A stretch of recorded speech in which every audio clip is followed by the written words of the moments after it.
একটি বিমান যা 57 জন যাত্রী, 4 জন ক্রু সদস্য 1955 সালেই হঠাৎই আকাশ থেকে অদৃশ্য হয়ে যায়। না মেলে কোনো ধ্বংসাবশেষ, না পাওয়া যায় কোনো খবর। আর 37 বছর পর হঠাৎ সেই একই বিমান ফিরে আসে যেন কিছুই হয়নি। এটাই ছিল ফ্লাইট নাম্বার 914। কি হয়েছিল সেদিন ফ্লাইট নাম্বার 914-এর সাথে? সেই বিমানটি হঠাৎ কেনই বা অদৃশ্য হয়ে গেল সেই উড়ন্ত আকাশে? হ্যালো হোয়াটসঅ্যাপ গাইস, আমি মাসুম আর আপনারা দেখতেছেন মাসুম বিল্লাহ ইউটিউব চ্যানেল। তো ভিডিওটি শুরু করার আগে আপনারা যদি আমার চ্যানেল নতুন দর্শক হয়ে থাকেন তাহলে অবশ্যই চ্যানেলটি সাবস্ক্রাইব করবেন এবং ভিডিওটি ভালো লাগলে একটি লাইক দিবেন। তো চলুন মূল গল্পে ফিরে আসা যাক।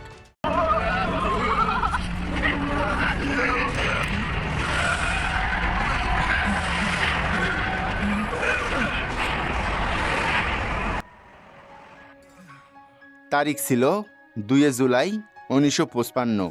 নিউ ইয়র্ক সিটি থেকে ফ্লোরিডার উদ্দেশ্যে ছাড়া হয় প্লেন, আমেরিকান এয়ারওয়েজ ফ্লাইট 914। সব কিছুই ছিল স্বাভাবিক, আবহাওয়াও ছিল পরিষ্কার। পাইলট ক্যাপ্টেন জনসন ছিলেন অভিজ্ঞ এবং দক্ষ। বিমানটিতে উঠেছিলেন সাধারণ মানুষ, পরিবার, ব্যবসায়িক, ছাত্র। কেউ জানতো না যে এই উড়ানটাই হবে তাদের জীবনের সবচেয়ে অদ্ভুত সফর।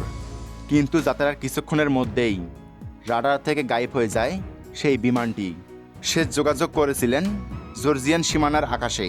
এরপর কিছুই না। নিউ ইয়র্ক, ফ্লোরিডা, ফেডারেল তদন্ত সংস্থা সকলেই খুঁজেছে বিমান কোথায় গেল, বিধ্বস্ত হলো কোথায়। কোনোই উত্তর নেই। পরবর্তী 37 বছর ধরে এর কোনোই ব্যাখ্যা মেলেনি। অনেকে বলেছে সমুদ্রে হয়তো বিধ্বস্ত হয়েছে, কিন্তু প্রশ্ন থেকে যায় SOS সিগন্যাল গেল কোথায়? ব্ল্যাকবোর্ড তো সমুদ্রেও ভেসে ওঠে, কিন্তু এই বিমানের যে কোনোই চিহ্ন নেই। গল্পটা তখন ধীরে ধীরে হারিয়ে যাচ্ছিল পুরনো কেস ফাইলের ভেতর।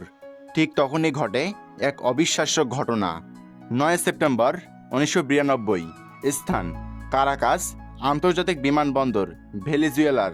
হঠাৎ আকাশে ধরা পড়ে একটি অজানা প্লেন। এমনকি রাডারের নাম নেই, ফ্লাইট নাম্বার নেই, তবে বিমানটি থেকে ভেসে আসে এক অজানা জবাবে প্লেনে থাকা পাইলট বলে, ও মাই গড, হাউ ইজ পসিবল? আমরা কোথায় এসে পড়লাম? এটা তো আমাদের এয়ারপোর্ট না। কন্ট্রোল টাওয়ারে থাকা কর্মকর্তারা এই প্লেনটি দেখে তো অবাক। তারা বলে, কি, এটাই তো সেই হারিয়ে যাওয়া ফ্লাইটটি।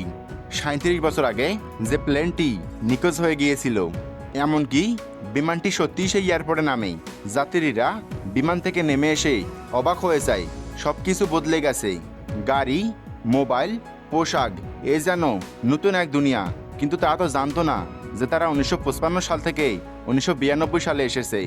তাদের পাসপোর্ট, টিকিট, কাপড় সব কিছুই ছিল সেই আগের সময়ের। কিন্তু এরপরই ঘটনা আরও অবাক করার মতো। কিন্তু এর আগেই ঘটনাস্থলে পৌঁছে যায় নিরাপত্তা বাহিনী। কোনো কিছু বুঝে ওঠার আগেই বিমানটিকে ঘিরে ফেলে তারা। কিন্তু তার আগেই বিমানের পাইলট অবাক হয়ে যায়। কোনো কিছু বুঝে ওঠার আগেই ফ্লাইট নাম্বার 914 আবার অদৃশ্য হয়ে যায় আকাশে। এরপর আজও সেই ফ্লাইটের কোনো সন্ধান পাওয়া যায়নি। অনেকে বলে ফ্লাইট 914 ছিল টাইম টেবিলিস্টের দুর্ঘটনা। কেউ বলে বিমানটি ঢুকে পড়েছিল টাইম লুপে। আবার অনেক বিশেষজ্ঞ বলেন এই গল্পটি শুধুই গুজব, ভিত্তিহীন কল্পনা। তবে 1992 সালে সেই বিমানকে যারা দেখেছে, যারা রেকর্ড করেছে তার রাডার সিগন্যাল, তারা বলে আমরা যা দেখেছি সেটা আজও ভুলতে পারিনি। তাহলে প্রশ্ন থেকে যায়, আসলে কি হয়েছিল সেদিন? ফ্লাইট 914 কি সত্যি হারিয়ে গিয়েছিল সময়ের অতরল গভীরে? তুমি কি ভাবো, এই গল্পটা কি কল্পনা নাকি সত্যিই ঘটেছিল এমন কোনো অলৌকিক ঘটনা?